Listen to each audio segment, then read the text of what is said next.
de este tema junto a Eduardo Arriagada, profesor de la Universidad Católica, autor además de un libro muy entretenido, muy exitoso por lo más, también hiperconectados. ¿Cómo está, Eduardo? Muchas gracias por acompañarnos. Muchas gracias en verlo acá.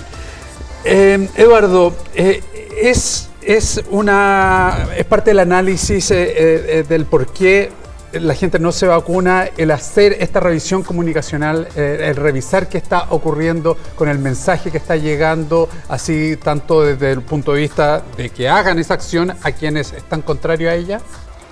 A ver, yo siento que estamos en una época en que un gobierno como que no le importó la vacuna, así como yo te diría que era lógico que el gobierno anterior las vacunas fueron un tema muy relevante. Es decir, no es como casual que para el gobierno de Piñera fuera un tema muy relevante porque tuvimos una pandemia mundial. Entonces, eso facilitó que el gobierno considerara que era importante el tema de la vacunación. Y nosotros con ese impacto, nosotros hicimos una alianza con el Instituto Milenio de Inmunología y trabajamos durante el 2021 escuchando a la gente y calibrando los mensajes, las cosas que se decían en los medios para que se calibrara bien qué es lo que convenía decir para alentar a la gente a vacunarse. Esto se perdió completamente con el cambio de gobierno. De hecho, hasta hace poco, acaban de cambiar a la subsecretaria hace muy poco, el equipo de gente que está en el Ministerio de Salud no creía en el tema vacuna. Entonces como que se dejaron de estar, en fondo. Y yo creo que el costo lo estamos pagando porque nosotros ya el 2022 medimos y nos dimos cuenta que a pesar de que había bajado 30 veces la conversación en torno a la vacunación, los que se habían activado, los antivacunas y la gente más contraria al fenómeno que se había activado con la pandemia, seguía conversando. Es decir, se mantuvo la conversación de la gente que era reacia. Y esa conversación llega a la gente que ya hoy día no tiene una contraparte que promueve la vacunación. Es decir, cuando tú hablas que a la gente del ministerio no le interesó este tema de la vacuna, desde ese punto de vista, desde el punto de vista comunicacional, obviamente, totalmente, para que se entienda. por supuesto. Claro. En fondo, ellos desatendieron. Y no crearon el mensaje que contrapese a estos mensajes antivacunas. Sí, en el fondo, piensa un poco lo que fue el periodo del año 2021. Hubo una enorme campaña, un compromiso, era lógico, estábamos en una pandemia mundial y la vacuna fue la forma de salir del confinamiento. Es decir, la esperanza de poder dejar de estar confinados, de poder vivir sanos en la calle, era vacunarnos. Acuérdate que uno no podía ni siquiera entrar a los locales. Sí, claro, tenía que vacunarte. Entonces, en el fondo, hubo una campaña enorme para justificar esto. Esa campaña no se mantuvo en el tiempo. Y eso tiene un costo, en el fondo, porque la verdad que la gente debió, por ejemplo, la vacunación, no solo la vacunación de influenza, el COVID, etc. El problema es que la vacunación es un mismo como solución. Y de esa solución hay gente que habla mal. Fíjate, por ejemplo, en Estados Unidos, el tercer candidato presidencial que hay, que es un tipo que tiene muy pocas posibilidades, pero es sobrino de John F. Kennedy y hijo de Robert Kennedy, el que mataron. Ese señor, que es un tipo que tiene muy pocas posibilidades, es una antivacuna, es uno de los tipos mayores desinformadores del tema de la vacuna en el mundo. En Chile tuvimos la suerte que no tuvimos ningún político importante dedicado a ese tema, pero evidentemente en las redes existe. Hay un 10% de los chilenos que se resistieron a vacunarse y esa gente tiene una predisposición negativa contra el fenómeno completo de las vacunas. Ellos acusan las vacunas de todo tipo de males. Que no necesariamente está asociado a la pertenencia a algún movimiento como tal, sino el dejar de vacunarse por lo que le dicen, por lo que escucha, por lo que lee. Hay un grupo de gente que es activista y otros que le creen a esos activistas. En el fondo le creen porque lo ven en los medios, lo ven conversando, lo ven en las redes sociales y tienen buenos argumentos. Hay gente que ha elaborado esto, imagínate, para que un candidato presidencial norteamericano tenga ese discurso y pueda vivir tranquilamente, siendo que dice cosas que no hay ninguna evidencia de las cosas que dicen. Ellos dicen cosas como, por ejemplo, que se relaciona con el autismo. No hay ningún trabajo serio que pruebe eso, pero es muy fácil de repetirlo. Entonces, ¿cuál era el desafío? Cuando nosotros empezamos a hacer estos trabajos de escucha, el desafío era que se mantuviera el trabajo de escucha en el tiempo y incluso se aprovechara que la gente estaba hablando públicamente de esto. Es decir, el antivacuna no lo hace para callado, lo pone en su tweet, pone su nombre y lo único que quiere es conversar con gente. Lo que pasa es que nadie le contesta porque hay una cosa como de desprecio, como de desvaloración. Y yo creo que en eso hemos sido muy equivocados, porque nadie tiene la razón en estas cosas. Uno tiene que dar el debate y alrededor de la antivacuna hay gente que no es tan antivacuna, que simplemente le tinca que puede ser razonable eso.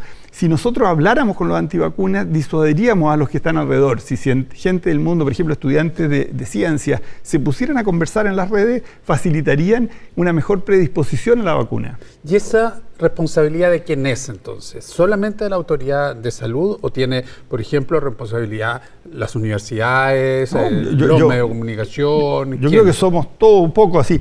Nosotros en la Universidad Católica, por ejemplo, nosotros hemos hecho este proyecto que empezó siendo un laboratorio de investigación aplicada, trabajando con Milenio, y ahora llevamos un año como independizando esto y recibimos fondos de Jubtec, de Semilla de la Universidad Católica, incluso ahora la NID nos acaba de dar una cosa que se llama Startup Ciencia, que es un financiamiento para escalar este proyecto y convertirlo en una pequeña empresa que lo que haga es enseñarle a la gente y darle herramientas para escuchar. El escuchar en el Big Data es como hacer un destilado de insight relevante para tomar decisiones.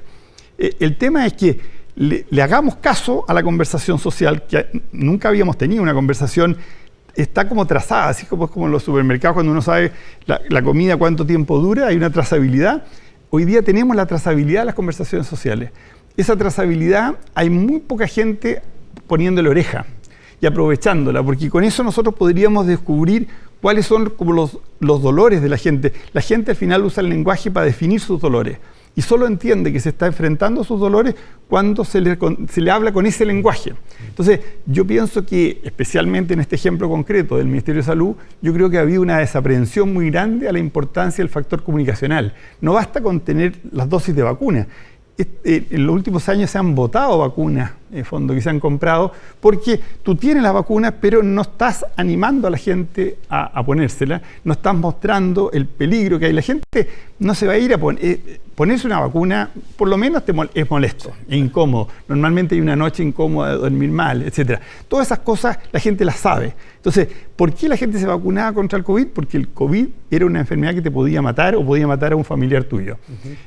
Tú tienes que hacerle sentir algo parecido, porque no es muy distinto lo que pasa con una influenza maltratada. Es decir, la influenza también te puede llevar a la muerte, pero no hemos concientizado a la gente. Imagínate los niños con los bisinciciales.